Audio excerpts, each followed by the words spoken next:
오늘 말씀은 예수님께서 유월절 절기를 지키시기 위하여 예루살렘에 올라가셨고, 또 예루살렘에 있는 하나님의 그 성전 안에서 이제 행해지는 그러한 일들, 장사하는 그러한 사람들을 보시고 분노하셔서 그들을 쫓아내시고 성전을 청결케 하는 그러한 사건을 다루고 있습니다. 이 말씀을 통해서 우리 하나님께서 오늘 우리에게 은혜 주시기를 원합니다. 그런데 이제 유대인들의 어떤 그 유월절 이 절기를 생각할 때 보통 이 유월절이 어느 시기에 있는가라고 했을 때 양력으로 치면 우리가 쓰는 달력으로 치면은 보통 이제 3월 말에서 또 4월 초 때에 따라 중순 이쯤에 이제 유월절 절기를 지키게 되어집니다. 그러니까 우리 예수님께서 이제 공생애를 서른에 시작을 하셔서 1월달, 2월달, 3월달 그러니까 예수님께서 유월절 절기를 지키기 위하여 예루살렘에 올라오실 때까지 어떤 그 기간은 약 3개월밖에 되지 않아요. 그러니까 이 3개월의 이 기간 동안 예수님께서 행하신 일이 무엇인가 라고 했을 때 예수님께서는 세례 요한이 물로 세례를 주고 있는 요단강에 가셔서 세례를 받으시고 그 이후에 40일 동안 한 달하고 10일 동안 유대 광야로 들어가셔서 금식하시면서 사단에게 시험을 받으셨습니다. 그리고 나서 예수님께서 다시 세례 요한이 물로 세례 주던 곳에 가셔서 그곳에서 5명의 제자를 선택하게 되시는 것이죠. 그 제자가 사도 요한, 안드레, 베드로, 빌립, 나다나엘 이 5명의 제자를 예수님께서 선택하셨습니다. 그리고 나서 예수님께서 이 제자들을 데리고 다시 이 갈릴리 가나로 가셔서 우리가 지난주에 봤듯이 물을 포도주로 바꾸는 그러한 그 표적을 행하셨습니다. 그것이 1월달, 2월달, 3월달 안에 이루어진 그 일이라는 거예요. 그리고 나서 이제 어떤 일을 행하셨는가 하면 오늘 요한복음 2장 12절에 보면 그 후에 이렇게 시작을 하고 있어요. 그 후에 그 말은 예수님께서 갈릴리 가나에서 물을 포도주로 바꾸는 이 표적을 보이신 이 사건 후에 예수께서 그 어머니와 형제들과 제자들과 함께 가버나움으로 내려가셨으나 거기에 여러 날 계시지는 아니하시니라 이렇게 기록을 하고 있습니다. 그러니까 예수님께서 이제 모르긴 해도 이 갈릴리 가나에서 그의 그 자라나신 동네 나사렛으로 들리신 것 같아요. 그곳은 뭐 1시간 거리니까 그곳에서 이제 예수님의 어머니 또 예수님의 육신의 그 동생들 그리고 제자들을 데리고 이제 그 후에 이 갈릴리 바다가 있는 갈릴리 바다 북쪽에 있는 가버나움에 예수님께서 가셨다라는 그런 내용입니다. 이 뭐 한 구절로 그렇게 기록이 됐는데 이 의미가 무엇일까라고 했을 때 우리가 마태복음 4장 12절에서 13절 말씀에 보면 뭐라고 기록이 되었냐면은 제가 읽어드릴게요. 마태복음 4장 12절 이하에 보면 예수께서 세례 요한이 잡히셨음을 들으시고 갈릴리로 물러가셨다가 나사렛을 떠나 스불론과 납달리 지경 해변에 있는 가버나움에 가서 사시니 이렇게 기록이 되어져 있어요. 즉 이 말은 무슨 얘기냐면은 예수님께서 자라나신 그 동네인 나사렛을 떠나서 가버나움으로 이사를 가셨다라는 얘기예요. 그러니까 예수님께서 이 나사렛에서 계속 사신 것이 아니고 예수님께서 이 공생애를 시작하고 나서 이제 추정컨대 공생애 2년쯤에 2년 초에 예수님께서 살았던 그 나사렛을 떠나서 이 가버나움으로 이사를 하시게 되어집니다. 그런데 12절에 뭐라고 표현이 되어 있냐면은 예수께서 세례 요한이 잡히셨음을 들으시고 갈릴리로 물러가셨다가, 이제 이 표현이 뭐냐면은 예수님께서 이제 오늘 본문을 통해서 알 수 있는 것이 이 예루살렘에 그렇게 올라가시고 예수님께서 이때로부터 공생의 1년, 그러니까 이때로부터 약 12월까지 예수님께서는 이스라엘 남쪽 지방인 유대 지역에서 천국 복음을 증거하셨습니다. 물론 그러한 내용이 자세하게 공생의 1년에 관한 그 기록이 많지는 않아요. 요한복음에만 기록이 되어져 있습니다. 그런데 예수님께서 공생의 1년을 그처럼 이제 유대 지역에서 복음을 전하셨는데, 그 표현이 오늘 마태복음 4장 12절에서 예수께서 요한이 체포되셨다 하는 그러한 소식을 들으시고 갈릴리로 물러가셨다가, 그 표현이 유대 지역을 떠나서 갈릴리로 물러나셨다, 갈릴리로 올라가셨다, 갈릴리로 가셨다 라는 그런 표현이다 하는 거예요. 그렇기 때문에 오늘 요한복음 2장 12절에 있는 예수님께서 그의 어머니와 육신의 형제들을 데리고 가버나움을 방문하신 것은 이제 나사렛을 떠나 가버나움으로 이사하기 위하여 예수님께서 어머니와 동생들과 함께 그것을 살피시기 위해서 가신 것으로 그렇게 보여집니다. 왜냐하면은 그 이후에 예수님께서 유대 지역에서 1년 동안 복음을 전파하시고 나서 이 갈릴리로 올라가셨을 때는 그때는 예수님께서 가버나움을 거점으로 해서 천국 복음을 공생의 2년, 3년 이 기간 동안은 갈릴리를 중심으로 해서 천국 복음을 증거하시기 때문에 그렇습니다. 그래서 이제 사도 요한이 오늘 요한복음 2장 12절에 이렇게 이제 묘사해 놓은 것으로 그렇게 보여집니다. 그리고 나서 이제 13절 말씀에 요한복음 2장 13절에 유대인의 유월절이 가까운지라 예수께서 예루살렘으로 올라가셨다 이렇게 묘사를 하고 있습니다. 그런데 이제 문제는 뭐냐면은 예수님께서 예루살렘에 올라가셔서 하나님의 성전 안에 들어갔더니 지금 어떤 일들이 벌어지고 있는가 하면은 14절에 성전 안에서 소와 양과 비둘기 파는 사람들과 돈 바꾸는 사람들이 앉아 있는 것을 보시고, 여러분 그 예루살렘 그 성전은 이제 세 구역으로 좀 크게 나누면 세 구역으로 그렇게 나누어 볼 수가 있습니다. 이 성전의 어떤 성소와 지성소가 있는 제일 첫 번째 그 구역은 유대인 남자들만 들어갈 수 있는 그 구역입니다. 그리고 나서 여인들의 뜰이라고 하는 그런 구역이 있는데, 거기는 이 여인들이 그곳에 가서 하나님을 예배하고 기도할 수 있는 그 공간이 여인들의 뜰입니다. 물론 여인들만 들어가는 것이 아니고 유대인 남자들도 이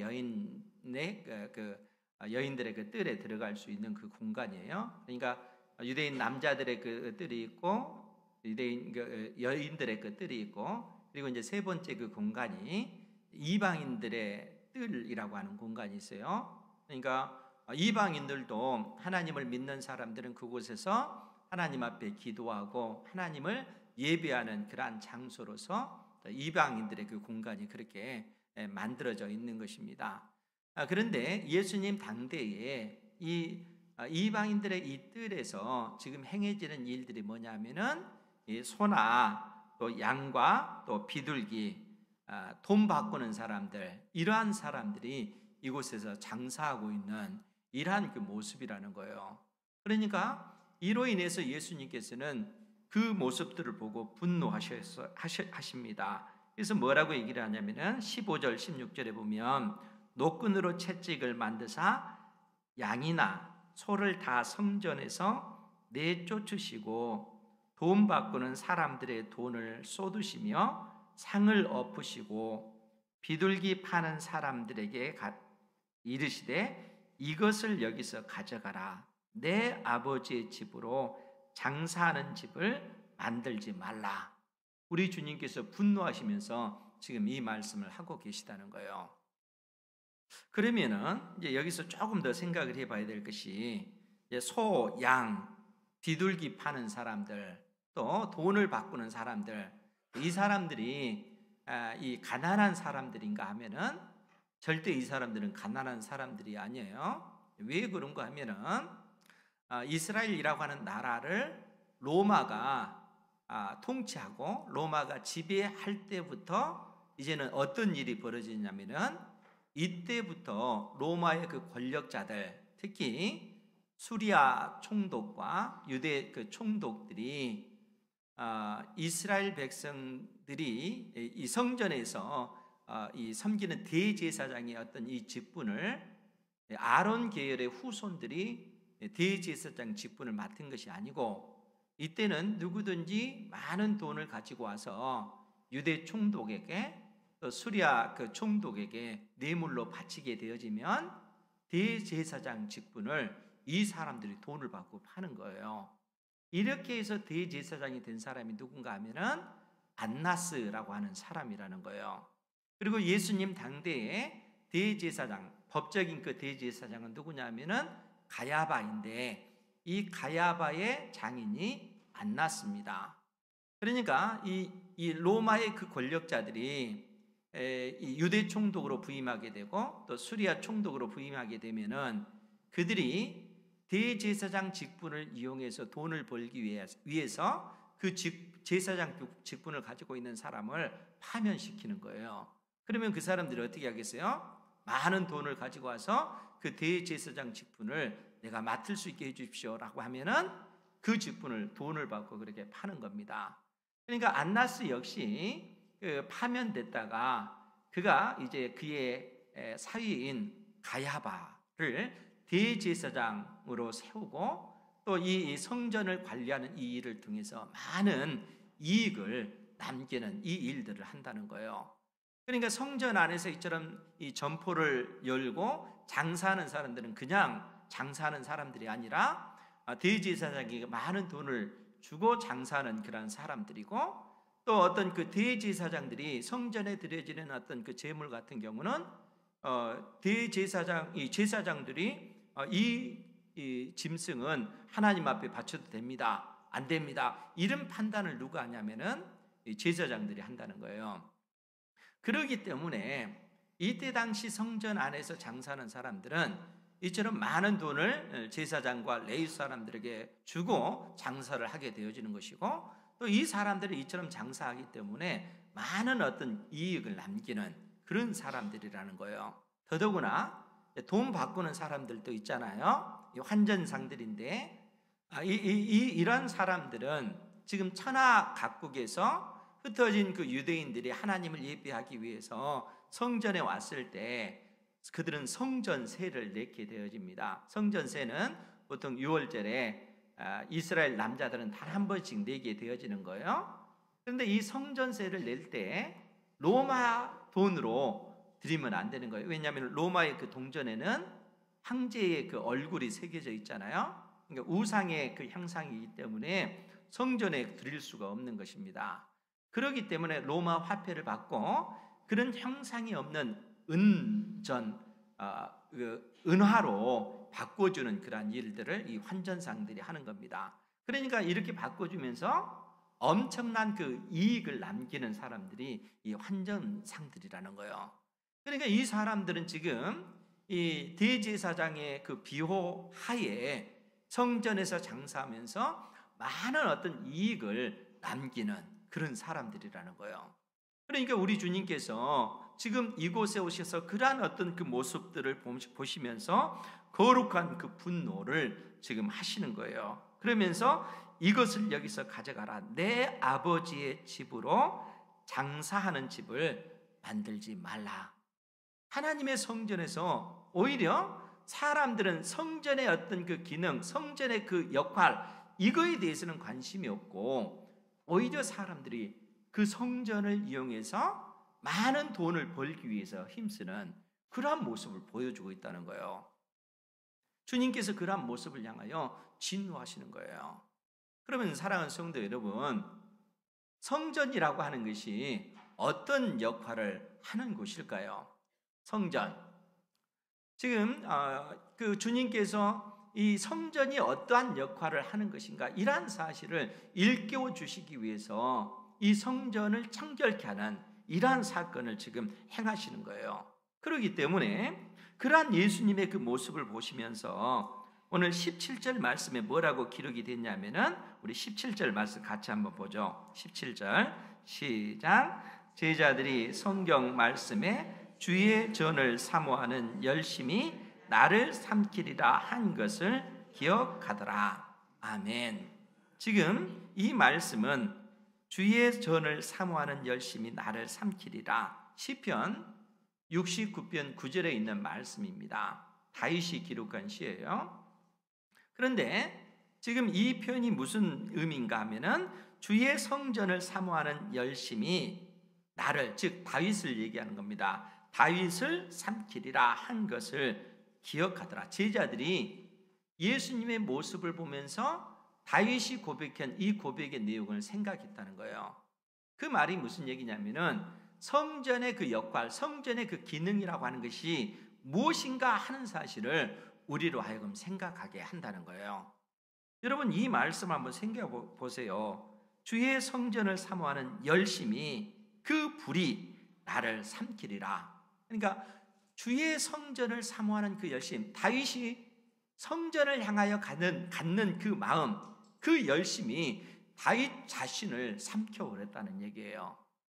그것은 다윗이 하나님의 성전을 세우기를 열망하는 그 마음, 그 열망이 다윗의 전 인생을 삼켰다라는 그러한 그 비유적인 그 표현입니다. 즉 다윗의 그 인생을 놓고 보면요, 여러분, 믿음의 사람 이 다윗이 그 인생 가운데 행한 일, 하나님 나라를 위해서 행한 그 일들이 얼마나 많습니까? 그런데 다윗에게 있어서 가장 손꼽은 일이라고 하면 무엇일까라고 했을 때, 다윗의 그 모든 그 열망이 간 곳은 뭐냐면은 하나님의 성전을 세우는 일이었다는 거예요. 그런데 여러분, 다윗은 성전을 세웠습니까? 못 세웠습니까? 못 세웠잖아요. 하나님께서 다윗에게 허락하지 않았습니다. 그의 아들 솔로몬이 성전을 짓도록 그렇게 한 거예요. 그런데 다윗 왕의 그 마음, 그 열망이 얼마나 컸는가 하면은 그 성전을 짓고자 하는 그 열망이 그만큼 컸기 때문에 성전을 지을 수 있는 모든 재료, 금은보화는 다윗이 다 준비한 거예요. 그만큼 하나님의 성전을 짓고자 하는 그러한 열망이 강했기 때문에 그런 것입니다. 그래서 그 성전을 향한 그 열심, 성전을 세우고자 하는 그 열심이 다윗을 삼켰다, 이렇게 표현을 하고 있는 것입니다.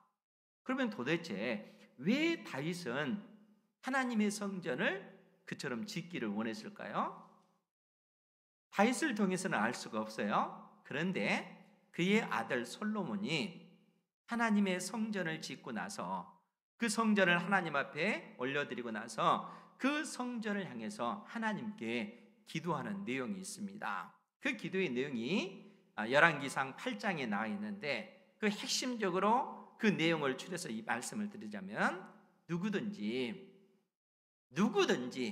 그가 어떤 죄를 범하든지 이 성전을 향하여 하나님 앞에 기도하면 하나님께서는 그 사람의 모든 죄를 다 용서해 주시고 은혜 내려 주옵소서, 회복시켜 주옵소서 라고 하는 기도의 내용이라는 거예요.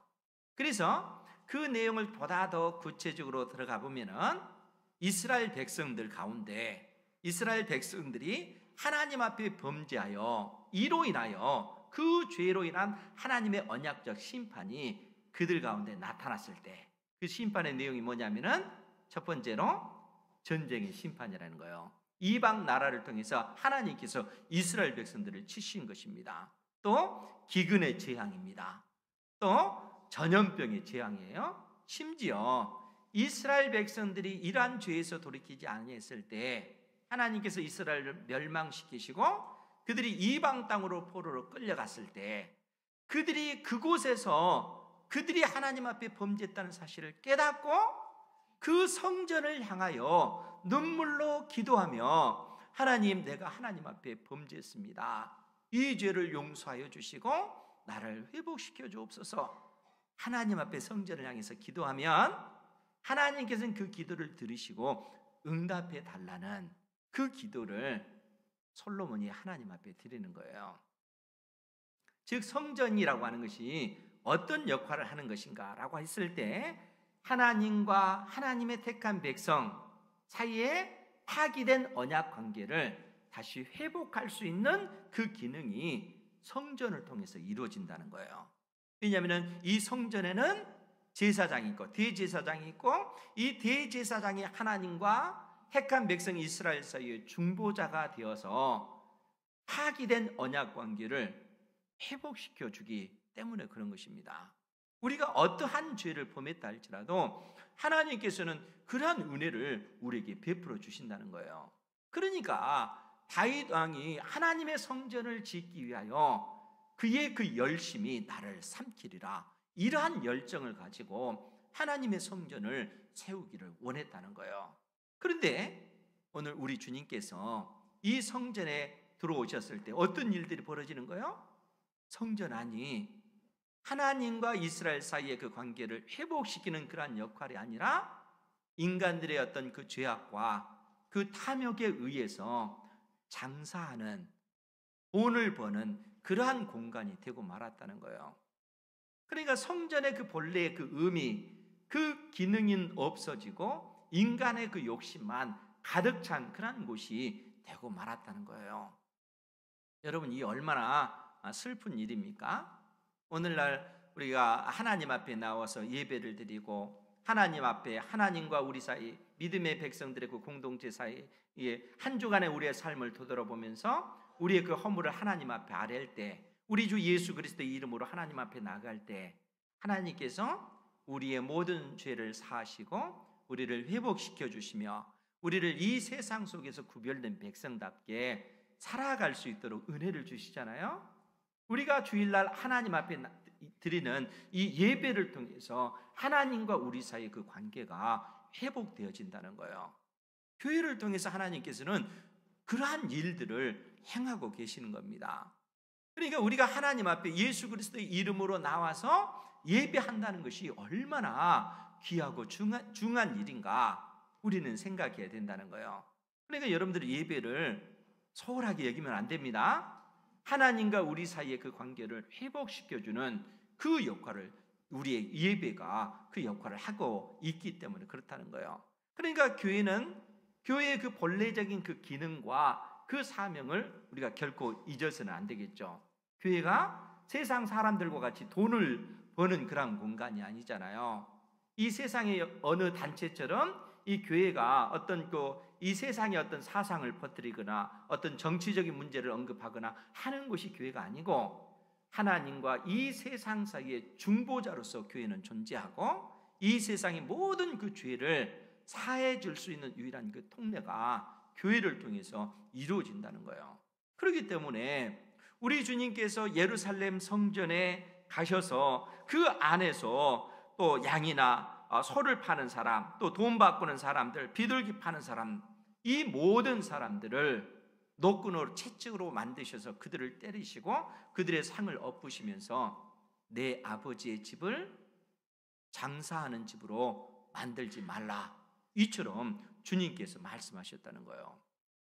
그러니까 주님께서 말씀하신 그 의미를 우리가 잘 새겨드려야 된다는 거예요.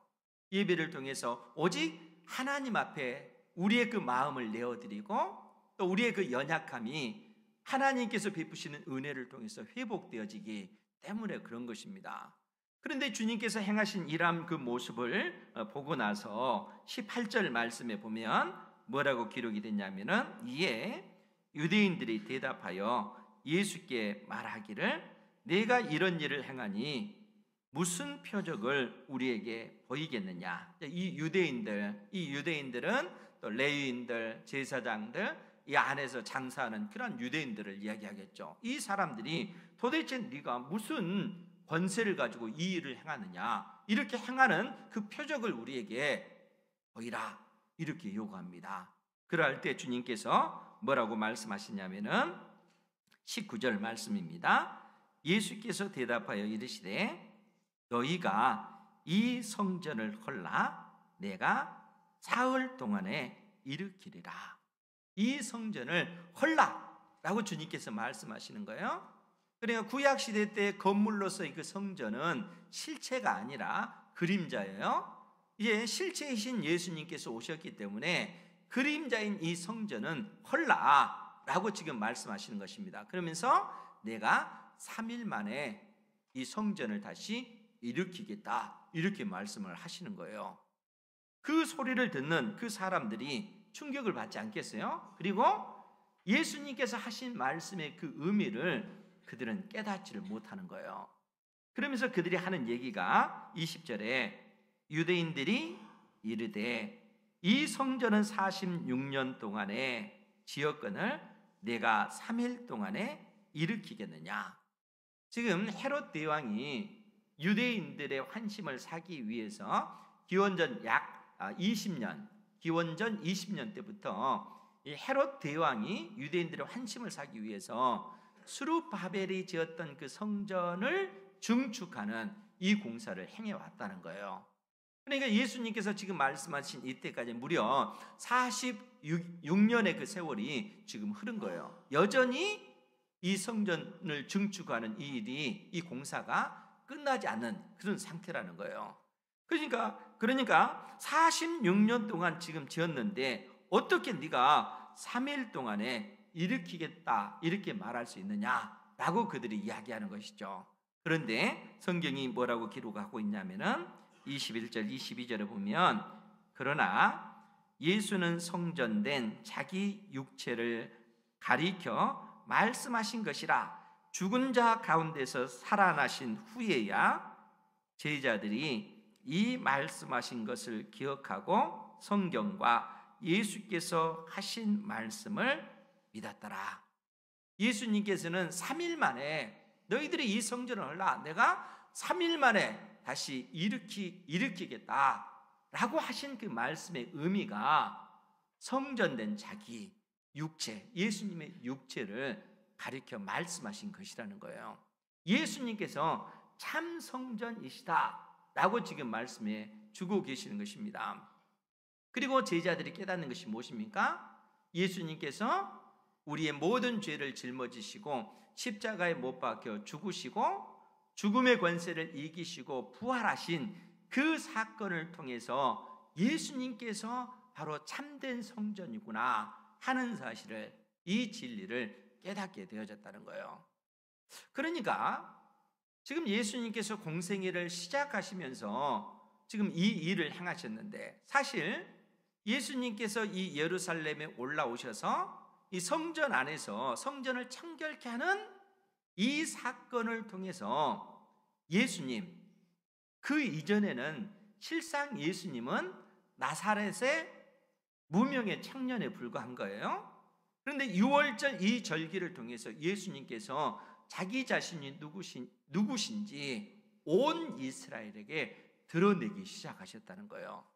그런데 이러한 어떤 그 사건이 여기서 끝나는 것이 아니고, 예수님의 어떤 성전을 청결케 하는 그러한 사건은요, 예수님께서 십자가에 못 박혀 죽으시는 그 주간, 예수님께서 금요일날 십자가에 못 박혀 죽으셨잖아요.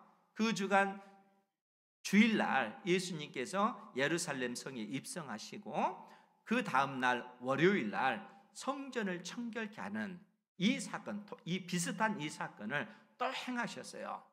그러니까 예수님의 그 공생의 시작과 예수님의 공생의 그 마지막에 성전을 청결케 하는 이 일을 주님께서 행하셨다는 거예요.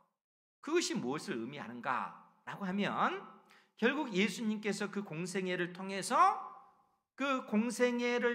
예수님께서 걸어가시는 그 목표 지점이 어딘가라고 했을 때 결국 십자가라는 거예요.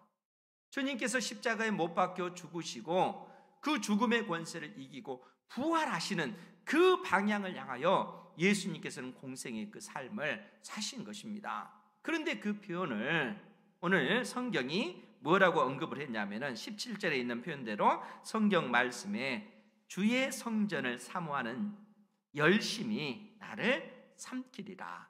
즉 이 구절은 다윗에 관련된 그런 말씀이었지만 다윗이 하나님의 성전을 세우기 위한 그러한 그 열심이, 그러한 그 열정적인 그러한 불이 그 자신을 삼켰던 것처럼 성전의 실제이신 예수님께서 이 땅에 오셔서 참된 성전을 세우기 위하여 그 열심이, 그 열정이 예수님의 그 몸 자체를 사르는 이러한 어떤 그 과정을 보여주고 있다는 거예요.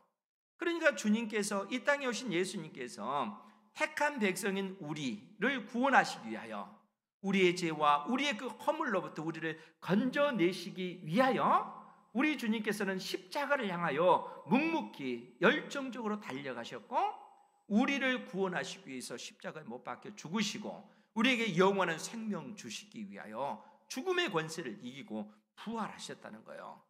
주님의 그 열심이, 그 열정이 이렇게 나타난 것입니다. 그렇게 함으로써 하나님과 우리 사이에 온전한 중보자가 되셨고, 우리 주 예수 그리스도를 통해서 범죄한 우리를 하나님께서 거룩한 하나님의 백성으로 삼으시는, 하나님과 우리 사이에 틀어진 그 관계를, 그 언약 관계를 예수 그리스도께서 회복시켜 주시는 이러한 놀라운 은혜를 베풀어 주셨다는 거예요.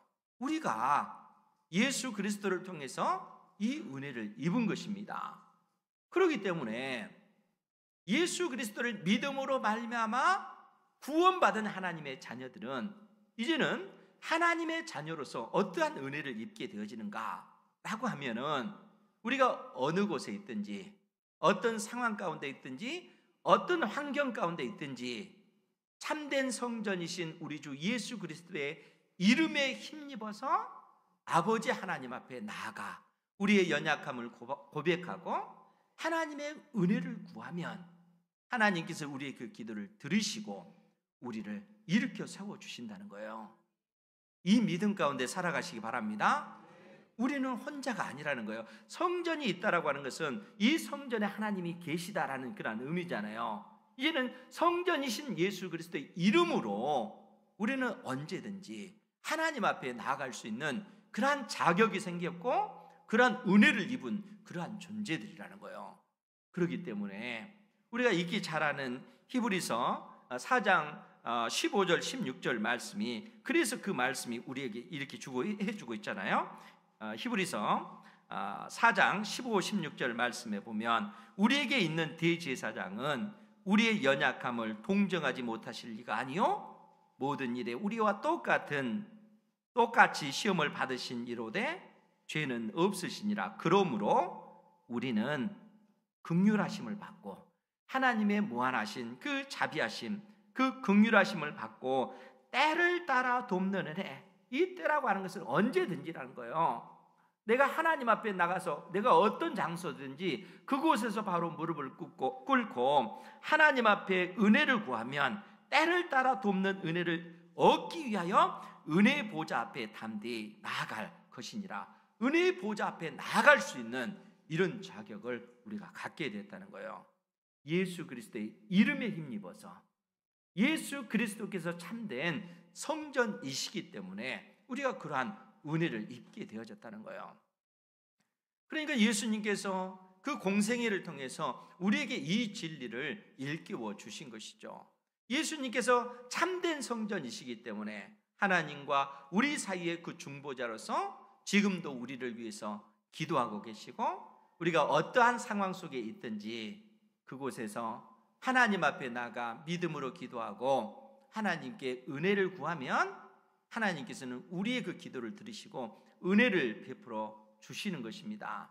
때를 따라 돕는 은혜를 얻기 위하여 은혜의 보좌 앞에 담대히 나아갈 수 있는 그러한 존재가 되었기 때문에 그렇습니다. 이 진리를 여러분들이 견고히 붙잡으시고 매일매일 여러분들의 교회가 아니더라도 상관없잖아요. 집이 됐든 직장이 됐든 여러분들이 속해 있는 그곳에서 하나님 앞에 엎드려 기도하면 우리의 기도를 들으시고 은혜를 베푸시는 아버지이십니다. 이 믿음 가운데 한 주간 더 살아가는 은혜가 있기를 주님의 이름으로 축원드립니다.